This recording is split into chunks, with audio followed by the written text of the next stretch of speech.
Be confident, be bold, be authentic, but don't forget to take action. This is Ordinary to Badass, where our stories empower women to step into the spotlight of their own lives and pursue what they're truly passionate about. It's time to step into the arena and become more than just extraordinary. It's time to become a badass with your host, Marie Sonneman.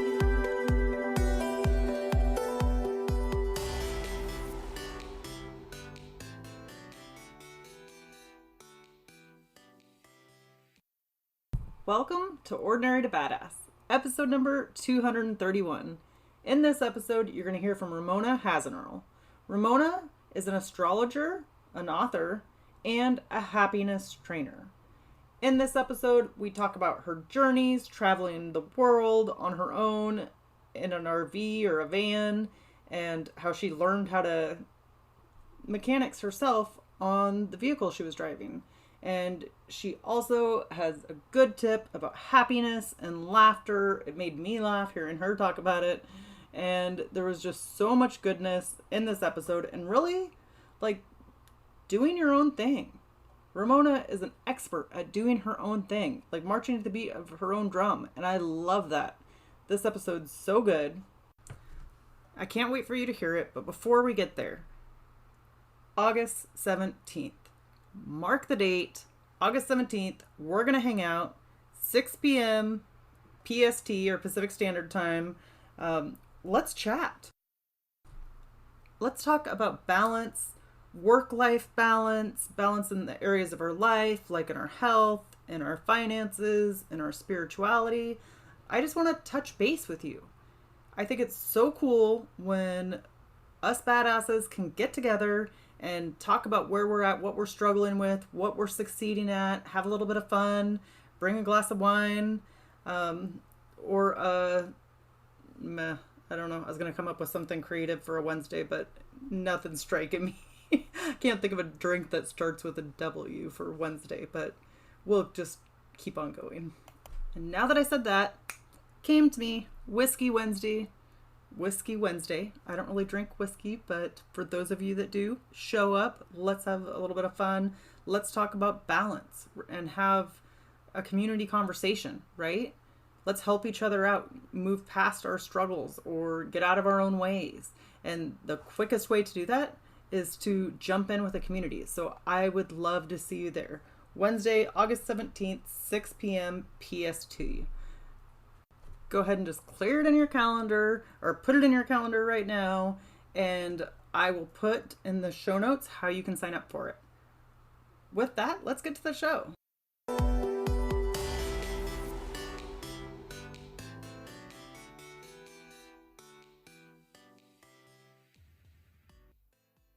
Welcome to Ordinary to Badass. Whether you're ordinary or badass, I am so glad you're here.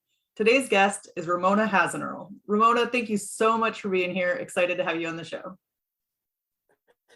Thanks for having me. I'm very honored to be on this wonderful show and all excited about the questions. So before we go any further, I've got to ask you, do you consider yourself ordinary or badass? Pretty badass, I think. Yes. I consider myself as a non-ordinary person. So have you always felt that way? Yes, I have to admit that I never was one of those kids running with the huge groups. Always had my own way, my own visions, my own dreams, and my own crazy stuff going on. And although my life turned a bit more normal when I got 30, I broke those rules again and I'm back to badass. What do you attribute your badassery, like from a young age, having that grit and that courage? What do you attribute that to? As I'm an astrologer, I would say, okay, because I'm a strong Leo person, right? Then it's much easier to just stand up and do whatever you want. I think from the psychological point of view, most of the times until I got 30, I didn't get that I'm so off track. I just remember my grandma sometimes told me, you always have your head up in the air. You're not on the ground. So you'll never, ever find a husband if you act like this. I thought, that's okay for me. I don't care. so I didn't get the whole situation of what it means being normal and doing ordinary jobs. Yeah, that always, for me, was a too tight life. I couldn't imagine. So I love it. yeah.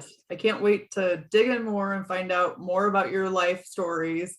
But first, will you tell us a little bit about yourself?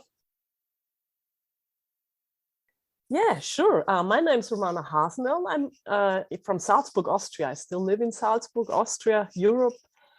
I am 44 now, 54. I'm turning 54. I can't believe it. Oh my God. This year in summer. And I'm an astrologer, a happiness trainer, writer. I published 8 books up to now, beginning at 2015. So I did pretty much within the last years.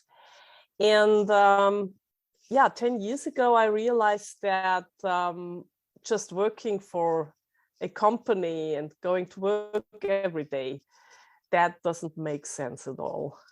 So I realized that my life is made to me being my own boss, even though it might be not as comfortable as being in that nice comfort zone, but it's more exciting, it's more fun, it's more joy. It's what I want.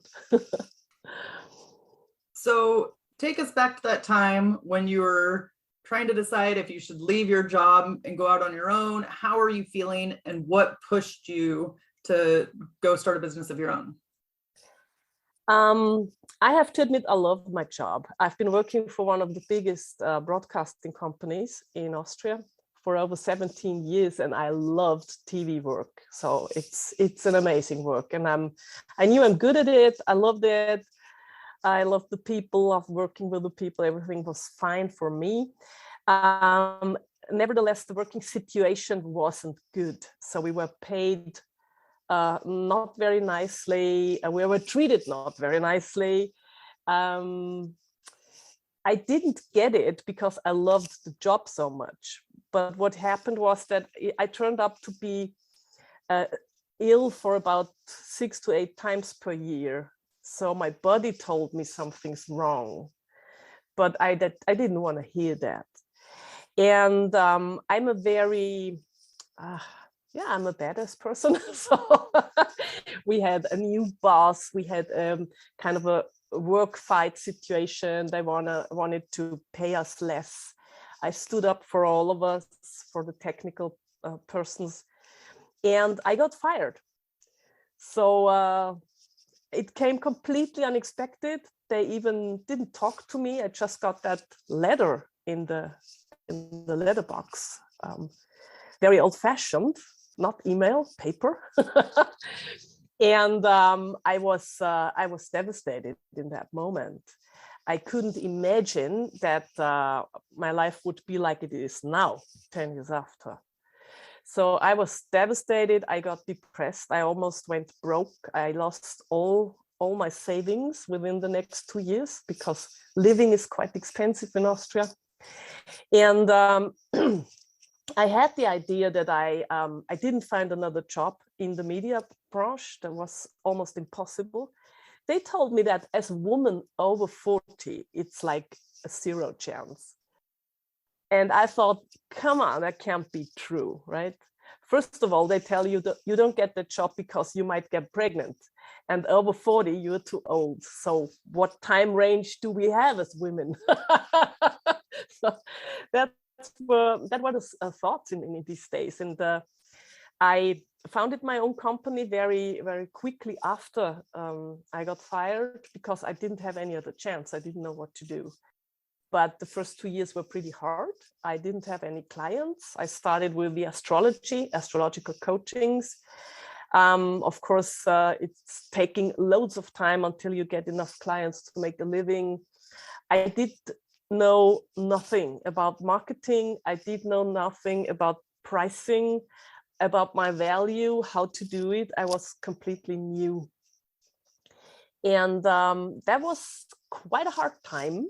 But nowadays, I'm more than grateful that life turned its way like this. So yeah. What did you learn from that experience?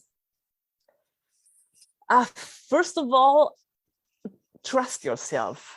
Every day when you get up, trust yourself, you're gonna make it. Because I had so many people around me who told me you won't make it. This is a business where you can't make any money. Astrology is out. Nobody's interested in that. How do you want to make your living? Do you know how it is to be self-employed? So all those questions coming up. And I nowadays don't consider those people my friends anymore, because in crisis situations, you need friends who support you. Maybe they can give you some tips and say, okay, don't be too optimistic, but that was not good, right? Telling me every day you won't make it. So what I learned is that my voice is the most important one. And my voice kept telling me, you're gonna make it. Let's show it to them. Prove it. Of course, you're gonna make it. You find a way, and I found several ways. And since last year, my business is really very, very nicely built. I've got my first employee, and it's going its way. So it's all about trust. And what I think is that I never forgot how to laugh. Laughing about myself, about my mistakes, about everything that's not going that way I wanted it to go, or not fast enough. Just give it a laugh, and that frees you from bad thoughts, and it makes you breathe again, and is, in my opinion, one of the most important bricks you build your happiness mindset on. So, to be ears, listen to Ramona. Your voice is the most important one. I think that's so powerful that regardless of what other people are telling you about yourself or what you can or can't do, that you know inside what you can do. So I love that. Thank you for sharing that, Ramona. So powerful. So, Ramona, what do you do to stay happy? Like, you talked about this using humor, and how do you do that even through hard times, and how do you infuse that in your daily life? I'm a very lucky person because I tend to laugh a lot. So I laugh over the lousiest jokes. I don't know why. I've got a huge bag of humor with me. But I read a lot about laughing and humor within the last years, because it's a topic that interests me very much. I did a laughter yoga. I'm a laughter yoga trainer, so I did that within the last years. And I'm a clown, so I tried several pieces of getting a closer look to humor and laughing. I tell my clients who visit my workshops the first time, when you want to start with that, when you're really down and you don't know anything you might laugh about, then start with really training it. Because your brain, and that's brain science, that's not my idea, your brain can't make any difference between, are you laughing because it's funny, or are you laughing because you're just laughing? It gives you all the wonderful hormones and that whole cocktail whenever you start laughing, even if you make it up. And so I tell them, when you get up in the morning, either you read a nice joke you like, or you watch some tiny movie clip that makes you laugh, or you just stand in front of the mirror and laugh for a minute. Do it, because that helps your body to produce all the good stuff. And it turns out that normally after 21 days, that's how long our brain takes to get into new habits. So after 21 days, you get used to that. And then you're looking forward to it, right? First of all, it's a bit weird getting up. No, but after 21 days, you get used to it and you want it. And it's the more you do it, the easier you get back to laughing. Because imagine kids who already laugh because they have to learn that.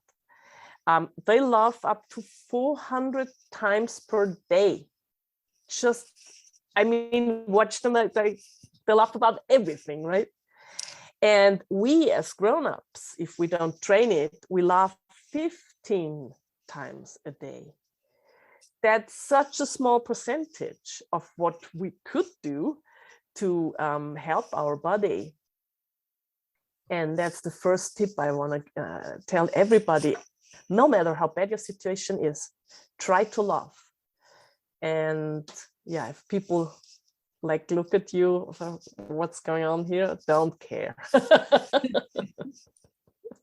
So why is laughter so important?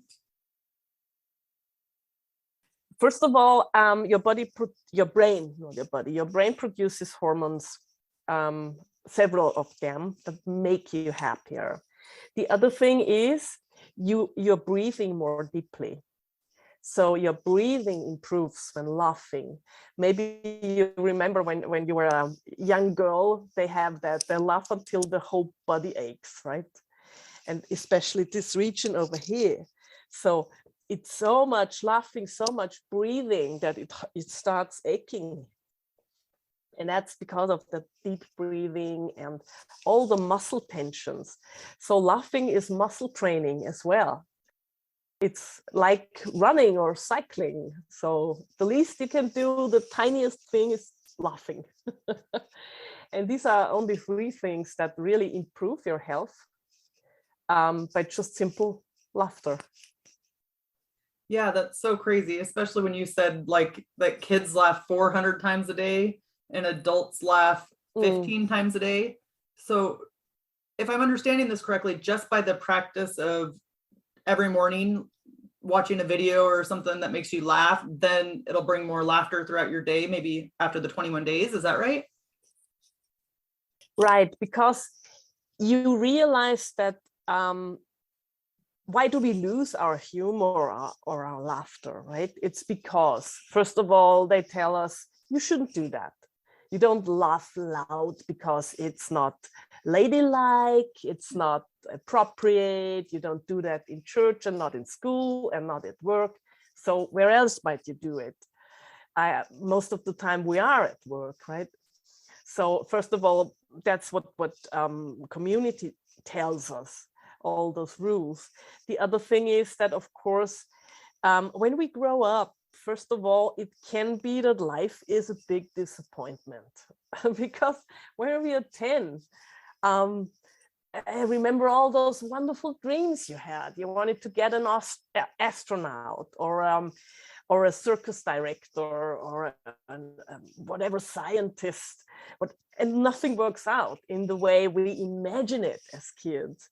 So first of all, yeah, it's a disappointment and we have to get over it.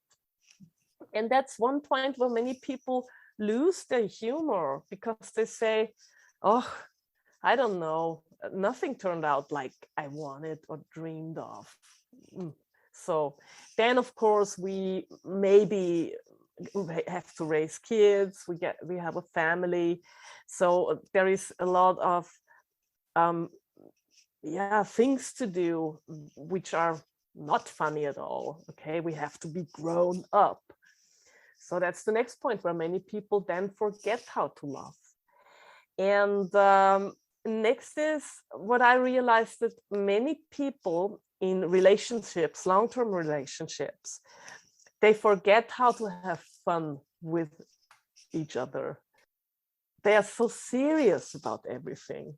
So in my workshops, then I teach them how to not always be that serious, because sometimes life is a laugh. You can either laugh or cry. I had a wonderful experience many years ago. I went to New York, of course, by plane, and I lost my luggage. In these days, that was pretty normal. That was, I guess, end of the 90s. But I lost my luggage, and it had happened to me that often. I started laughing instantly the moment I realized, again, I'm here without a toothbrush and new undies. So I went to that lost and found counter and told, there was a huge guy there. And I told him, listen, my luggage is lost, and can we do all the stuff we have to do about that? And I couldn't stop laughing. And he said, what's so funny about that? Everybody else was just like, they lost my luggage. And I said, because if I cry, it doesn't help anyways. And that huge guy looked at me and said, that's worth $100. And he gave me a check from the airline so I could go shopping. And that situation stuck with me, because it gave me a proof that it's best thing you can do in situation where you can't help anyways, right? Laugh. Because if you're not laughing, it wouldn't bring back your luggage anyways. And I would imagine that once you start doing it, then it becomes a little bit easier, a little bit more like second nature. It might be harder and uncomfortable at first, but then it just starts to kind of become part of you or who you are. So something that's come up several times through the conversation is stepping out of the box, not conforming to what everybody else wants you to be or to what everybody else thinks you should do. How do you remain strong in your own beliefs? And is there any practices that you do that keeps you in touch with yourself and what you want? I have to admit that it's much easier the older you get, in my opinion. When I think back, when I was between 20 and 30, it always felt for me like a bit of a fight. So I always loved traveling. I was a traveling person. And many people came up with stuff like, you're spending all your money, why don't you save something? Don't you want to buy an apartment one time or whatever? And I always struggled with sticking to my way and telling them, no, traveling is so important to me. It's more important than building a future. I'm as anybody else, I'm not sure if this future will take place, right? Nobody knows. So it was harder then. Now that when I started my company 10 years ago, and things started to work out pretty well after 3 years, 4 years, I had written my first book then, I all of a sudden felt like a piece of a puzzle on the right place. So I knew, wow, I'm doing the right thing. I'm living the right life. That's where I belong to. And from that point on, it was no problem at all to stick with it. So I think if you're doing what you're made for, what you're here for, then there is no question about it. It's just at the time before where you are confronted with doubts and maybe slight corrections in your way. But after you know it, it's like a clear road. So why is traveling so important to you, and what role has it played in your life?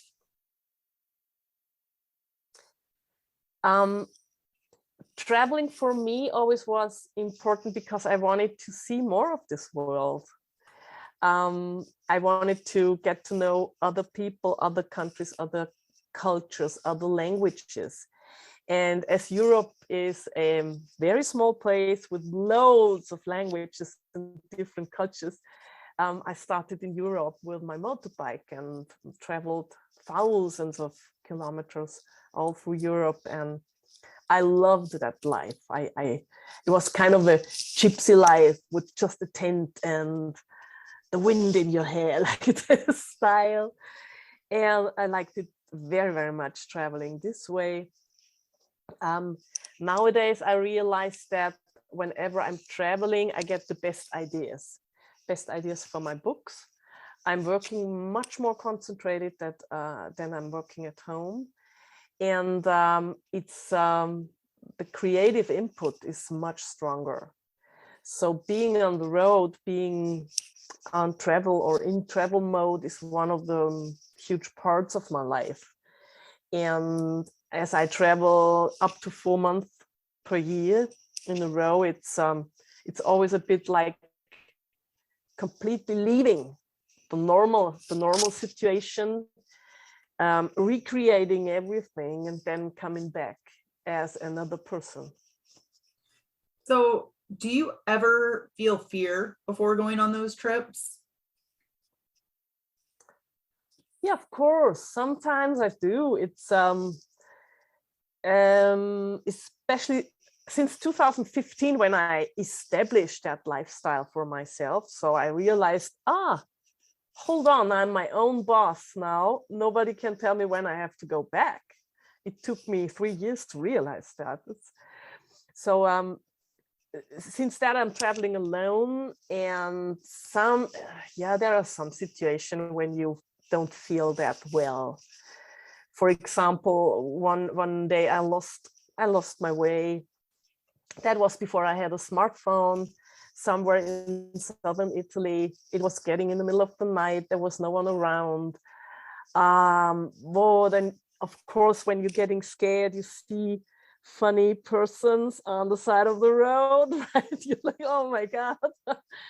So these are situations where, of course, I doubt or get scared for a moment, but it's not that bad. I always get myself back to, come on, it's because it's night, it's because it's tired, you haven't eaten. Now you grab yourself something to eat, sit down, take a rest, and then reinvent the situation. So it sounds like you kind of talk yourself through the hard times, or the times when you're feeling fear or doubt. Is that right? Yes. Luckily, I have a dog, so it doesn't sound that weird when I talk to someone. It's a very tiny dog, though. And yes, I talked a lot to my car. I have to admit, I wrote a novel about that. You can see that's my car, and the novel's called Traveling with the Blues, where it's all about how you cope with when you're on the road, when you're alone, and when you always thought this is the lifestyle I wanted, and then you end up somewhere in the middle of France and ask yourself, is this really what I wanted? Because those situations, of course, too, will come. So I'm a believer that sorry. I'm a believer that those situations build grit, build tenacity. Like, they make us tougher, kind of shape who we are, and maybe give us more belief in ourselves. Has that been your experience? Yes, absolutely. Absolutely. As you saw on the picture, that's, for example, a quite old car. It's over 35 years old now. And of course, old cars always tend to make some trouble. That's completely normal. The first 2 years, I was so desperate whenever something happened. So I didn't know what to do. I called, I guess it's AAA at your place, or some way you call and they help you, and you wait for hours. And then I realized, what if I get taught how to fix small stuff, for example? So I had the chance to work at a car mechanics for 3 weeks, just on my car, and learned the basics of what might be.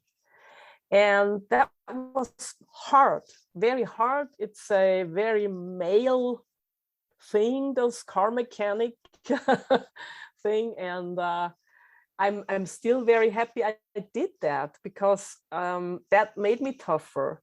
And now I don't hesitate to just get on the ground, climb under the car, and have a look what's going on. And especially with those old cars, there's not much that can go wrong, right? It's either oil or water or petrol, what's not there. So that's what it wants. And there are some several other parts which I can change on my own. So I think that every time you're confronted with a situation like that, is it a car or is it something else? And you get into it and try to learn that stuff, make it on your own. You get wiser, you get tougher, you get better, and you get to know yourself better. Yes. You get to that point where you know, oh my God, at this point, I'm gonna get desperate. So what can I do then? That was very badass of you. I love that you just were like, okay, let me figure out how to do this on my own, so that you'd have a little bit more confidence when your car broke down. So I love that. So Ramona, let's end with a tip to encourage women who are in the arena fighting for the life that they want. First of all, ask yourself, or write a letter. That's what I did. Write a letter to your 10-year-old self and tell her what you would recommend. For example, don't let them destroy your dreams. You will make it. And then ask this 10-year-old self to write back, because this conversation might bring you to the point where you remember, what did I want it to become when I was 10? What was my big dream then? So I did this and I realized I wanted to become a writer when I was 10. But then I told people, of course, that's what you do when you're 10. And nobody told me, first of all, how to move on that way. And even worse, most people told me that's not possible, because I'm from a very small village. I'm a farmer's girl. So we are not made to be authors, right? We have to stay there and look after the cows. So when I realized, oh my God, I had that dream when I was 10, and now I'm 50 and I am a writer. I am on the right place. So that's one very, very good tip, to realize what you really want. And the next thing is, whenever you sit in your office, or even if you have an own company, take your time once in a while, lean back and ask yourself, does this feel like I'm completely 100% on the spot I belong to? Or is there still something which doesn't feel right? And if you take your time, you're gonna feel it. And then ask yourself, what isn't right? Is it what I do, or how I do it, or is it the people that I'm surrounded with? And what of those three things do I have to change to feel more like I'm on the place I belong to? So good. That's very useful, yeah. So Ramona, how can we connect with you? You can connect with me via my Facebook group called Happiness Reloaded. It's a private group. We have over 750 members right now from all over the world. And we get together there and share good things, happy things, tips for more happiness, and of course, all my workshop program. You've got several free workshops in there, and you can get in touch with me, in contact with me and my team. Thank you so much, Ramona. You've been a total badass, and I've enjoyed hearing your story. Thanks for having me. And with that, we'll end our show. To all the badass women out there staying in the arena, wherever you are, whatever you're doing, own it and get after it.